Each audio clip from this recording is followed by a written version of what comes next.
Let me tell you a story about something I experienced. So back when I got out of college, just like late '80s, I was developing. I started a little company called Teak Computers, and what I did is I thought computers are really ugly, so I'm going to put screens and keyboards in wood cases. So I had to source a supply of cheap LCD screens, and this is just when like color LCD screens were appearing on laptops and stuff like that. And at the time, the government was trying to impose tariffs on Japan for these LCD screens because they said same thing as today, because they're too cheap and they're government subsidized and all the rest of it, right? So for a little bit of time, I could only buy American screens, which were like $2,000.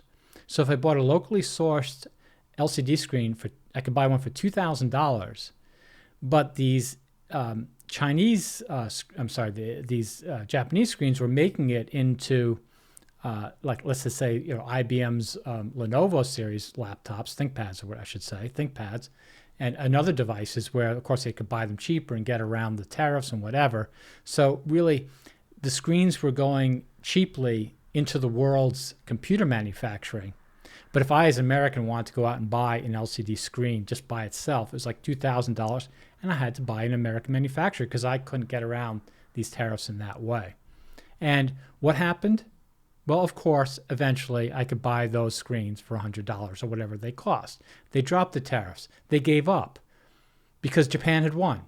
They had developed the LCD manufacturing, whatever. They had a better product, better price. They won.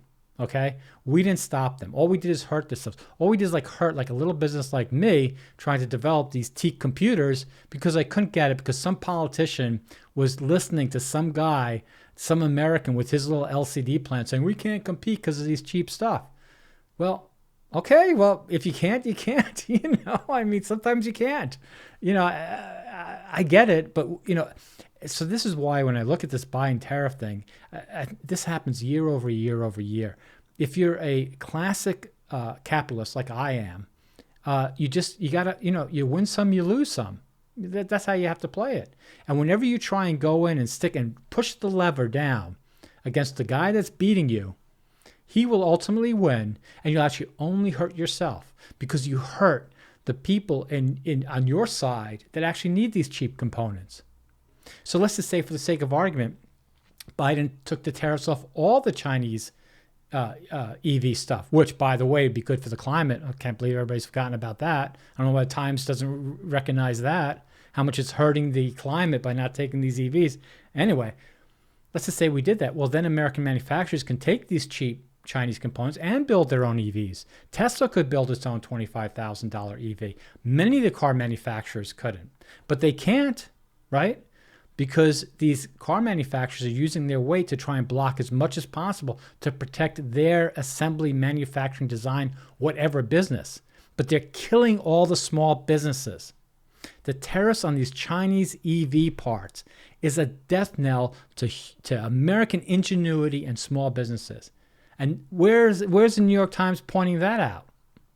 Right? Because the little guys, they don't get any whatever. But, eventually we find a way, right? Elon Musk found a way. So, and others will too. Okay, so on to the other stuff. Unless this trails the other stuff, well, we'll see where I put it. We all know President Biden has a faulty memory, so let's do a refresher here. We're going to go to Tesla's own website. And they haven't taken this down. This is 18 years old. Let me get to the pen here. This is August 2006, right? 18 years ago. And in it, Elon Musk lays out his plan. And, I think it was a good plan. I'm no Tesla fan, no Elon Musk fan, but it was a good, it was a good plan. And his plan was, and it's here, and he hasn't taken it down, even though it hasn't happened really. So number one, it was to build a sports car, and that happened. Use that money to build an affordable car. This is, questionable. It's definitely an affordable low-end luxury car. Now, is it as affordable as people would like it to be? I don't think so. But I'd say, let's give them the benefit of the doubt. This was achieved. Use that money to build an even affordable car. No, it's not happened. He just recently once again said we're going to build a $25,000 Tesla, and then said no, he's not going to do it. Said it, and they took it away. So it's not going to happen. It's 18 years, not going to happen. While doing so, also provides zero-emission electric power generation options. That sort of works in places like, Arizona, where there's sun all the time, but for most of the world, it does not work. Sorry, it just doesn't work. And this isn't on Elon Musk. This has just been the way it is. Okay, American manufacturers have tried to build an affordable, a very affordable EV, and they have not done it in 18 years.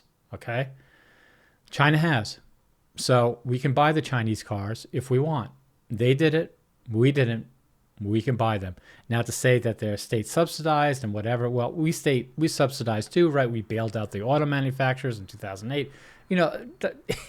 We give plenty. And by the way, so Trump put in the 25% tariff against Chinese EVs. So there have been tariffs against Chinese for years. And still there's no movement. Again, Musk said, we're going to do a $25,000 car. And they said, we can't. Wait, we have all these tariffs on Chinese parts, and then we still can't build a $25,000 car here? Well, that tells me it can't be done. So I just want to point out here that we have tried and we have failed to build an affordable EV in America. Let's go through the New York Times article, the paper of record, about Biden's plan here. So he says Biden will raise tariffs on Chinese, blah, blah, blah, and strategic industries. Now, the only real strategic industry is defense. What's funny is that, we basically subsidize that by the tune of $1 trillion, which sort of forces other countries to buy F-35s because they can't afford to build them domestically. So we do what China does to everybody else when it comes to defense products, right? So, that's a complicated issue. But I just want to point out that to say that America, doesn't do what China is doing, no, it's just not true. Okay. So now, in the article, and this is bad journalism. Let me get my pen here. So President Biden will announce on Tuesday, that he's raising tariffs on an array of products to protect strategic American industries from a new wave of competitors that are unfairly subsidized by Beijing. Now, this should be in quotes, right? He should say, we'll announce that he is raising tariffs on a, let's say, quote right here, right? That should be a quote. But by the Times not putting into a quote, they basically sort of nudge it into the, well, this is a fact. Like, unfairly subsidized is a fact. Well, it may be a fact, but it's out of context. Because like I said, every country subsidizes something in one way or another. And now, this is another thing that really cracked me up. So he criticized Trump when he first put the tariffs on Chinese goods. Now look at this. I'm going to go to pointer. I'm going to click on this. Look at that. It goes to a Forbes news story. Not even another. The Times didn't write a story about it. It's actually going to a Forbes story. How funny is that? You're like supposed to be the newspaper of record, and you don't have a single story about Biden criticizing Trump. What does that say? You just cannot make this stuff up. All right. He initially pledged to repeal some of the Trump tariffs, but now refuses to cede any ground to his rival in a tough on China appeal to swing voters in industrial Midwest and beyond. All right. Listen, I want people in the Midwest to have a job as much as the next person. Who doesn't? But you're telling me that all of America can't buy cheap EVs to protect non-existent jobs in the Midwest? Non-existent jobs for, like I said, for the cheap EVs that in 18 years the industry has not been able to make? So you're basically saying to them, oh, listen, we put the tariffs on the Chinese so you'll be able to build these cheap cars? It's not going to happen. And by the way, the smart ones know it's not going to happen. This is total pandering. This is politics at its worst. And the irony is this is strategically bad for the United States. This is a decision to strategically hurt the United States. That's what President Biden is doing. What, for like a few swing voters? That he's going to change all of America's strategic policy? All right. Let's continue.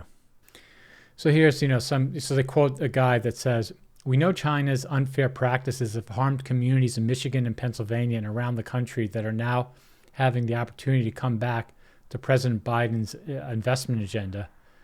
No, China, oh, sorry, I didn't even show that. I should have shown that. We know China's unfair practices have harmed communities. China's harmed the communities? Well, we have tariffs. They haven't been able to even sell any cars yet. How'd they harm them?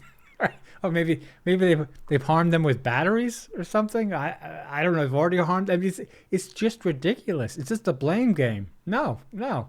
China didn't harm anyone. We harmed ourselves by not building an inexpensive car for whatever reason. Or maybe we just can't and we just buy it from China. That's how capitalism works. All right, back to the story. Now this is I love this stuff. Treasury Secretary Janet Yellen, who previously criticized tariffs as taxes on consumers, which they are, again, it just depends. Who do one person's going to lose. Either the people manufacturing cars in the Midwest could lose, or the consumers could lose. Right? It's going to be one or the other. It said the new levies were justified because China's excess industrial capacity posed a threat to the United States and its allies, and to emerging markets. Right? So China is an emerging market or not? Like, how's it a threat to an emerging market? I mean, this is just. She is a complete and utter. I can't even say the word. Right? She has no backbone. She doesn't believe in anything.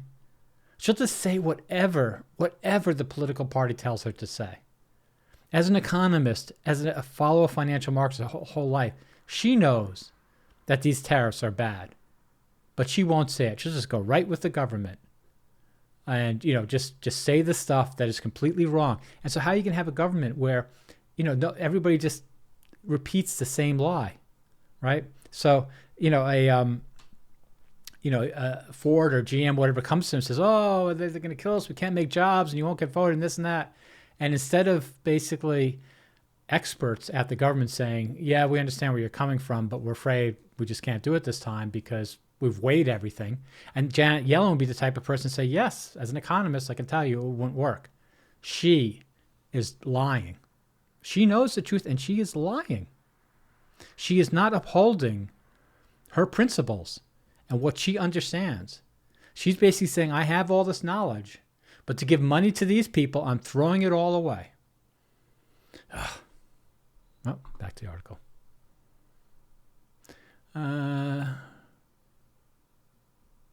She said, she goes, President Biden and I have seen the firsthand impacts of surges of certain artificially cheap Chinese imports on American communities in the past. Not communities, on other businesses. Yeah, really, like, has your community seen like the bad, effects of a Chinese import? I don't know. If you write it in the comments. All right. So, Miss Yellen said, explained that the tariffs were not intended to be anti-China. No, but she's right. They're not anti-China. They're anti-American person who has to travel to work in a car they can't afford. Anyway, now solar cells. We haven't made any solar cells. So hardly any American solar cell manufacturers. There's just no excuse. You can tariff them all to kingdom come, and it's not going to make them cheaper. And then it gets into forced technology transfers and intellectual property theft. For critical inputs, blah, blah, blah, blah, blah. Now, yeah, I mean, China borrowed a lot of technology. But this EV isn't one of them. They built this on their own. They didn't steal this. They developed it. Okay? So, and that's the bitter truth. That's the bitter truth. President Biden just can't deliver to Americans. They built better, cheaper EVs. And we need to get game on. We need to compete. Instead of saying that, instead of some hard medicine to get America on the right track, he's just like, oh no, we're going to tariff them. We're not going to admit that they beat us. We'll put 100% tariff on them. So no cars ever come here. So we don't have to see how badly we were beaten by the Chinese. They didn't steal our technology. They developed it fair and square, and they beat us. But we can't take it. We're a bunch of babies. That's just it. I mean, President Biden, the Democrats, they treat everybody like a baby. And this is why these, a lot of these MAGA nuts, even though I can't stand Trump and all the rest of it, they see this very simple truth that we're treated like babies by the Biden and his cohort of whatevers. Like, we're not babies. We see the truth. They beat us. You can't recognize it. And then you want some swing voters, go away. Anyway, okay. So what else is here? Where am I at now? Oh my God, 10 minutes. Okay, so yeah, another killer line. And you can see that they use these words. We've gotten used to, Mr. Hodge said, smart politics because it's responsive to what Americans are seeing in communities across America. Well, what are we really seeing in communities across America? Well, you could say yes, and in some Midwest towns or cities or whatever, places where they make automotive parts, that they're seeing a decrease in jobs. And that you can see that the parts are coming from China. And yes, in those communities, you can see the impact of cheap Chinese goods. But you could, I mean, that really started in the 80s. I mean, it's the horse has long left the barn here for 2024, for like almost 40 years since China really started, selling cheap goods into manufacturing around the world, semi-finished goods. So, yeah, I mean, that's one thing, sure, that some small communities, but the communities, do they really think that the automotive manufacturing is coming back? I don't think so. Again, but they're treated like idiots. So what I see in my community here in Cambridge, Mass, what I see is $100,000 Rivians. And where are the parts of those Rivians made? China. If the Biden administration raised tariffs enough on all Chinese parts into EVs, Rivian would not exist. If Rivian had to make its EV truly in America, it would be $1 million vehicle. And this is what, Musk is saying. This is why he can't do $25,000 EVs. Is because he can't do it with tariffs on the parts that we need to build them. I mean, that's how whacked out this is. So what communities are seeing across the country is they can't afford to buy new cars to get to work. That's what most communities are saying, unaffordable cars. And, China can provide a lot of cheap cars, but they're not getting them. That's what they're seeing is unaffordable cars. If you really want to ask what communities are seeing, that's what they're saying.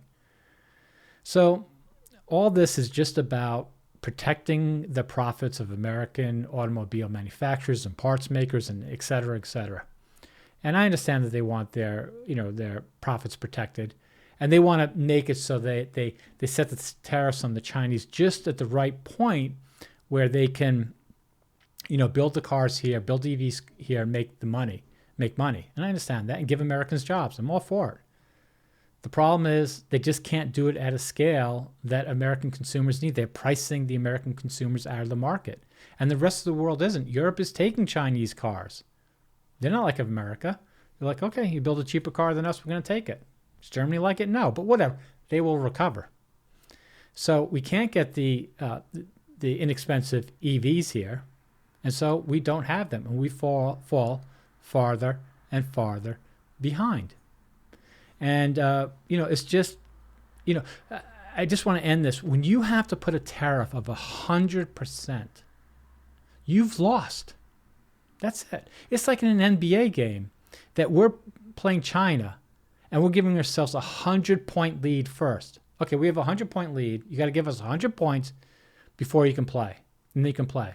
So in order for China to win, we know it can win. So if we do anything less than 100, if we give like 90 points to China, they'll win, right? We know that. We can't give them 90 points because they're going to score, 190 points, whatever. They'll score enough to win. So we need to, at 100 points, just think about that, 100%. It's telling you you've lost. We've lost, okay? China can build much cheaper, doubly cheaper, half as cheap cars as we can. So we can either buy them or we cannot buy them. But to say that we're protecting our industries, to imply that we're ever going to build these, cheap EVs after 18 years of trying. All right. We'll see what happens. I mean, I'll tell you what, this is not going to work. Eventually, we will get Chinese cars. And we won't have an automobile manufacturer because when it happens, it'll happen so quickly that, they'll never recover. Just like with Japanese cars here. Eventually, Japanese cars came here, and we still have American manufacturers, but they've never been the same. They never will be the same. And it'll be the same again. I guess they sort of recovered a bit from the Japanese onslaught. And once again, they'll be thrown into bankruptcy. For what? I don't know. Anyway, I'm rambling now. Thanks for watching. Bye.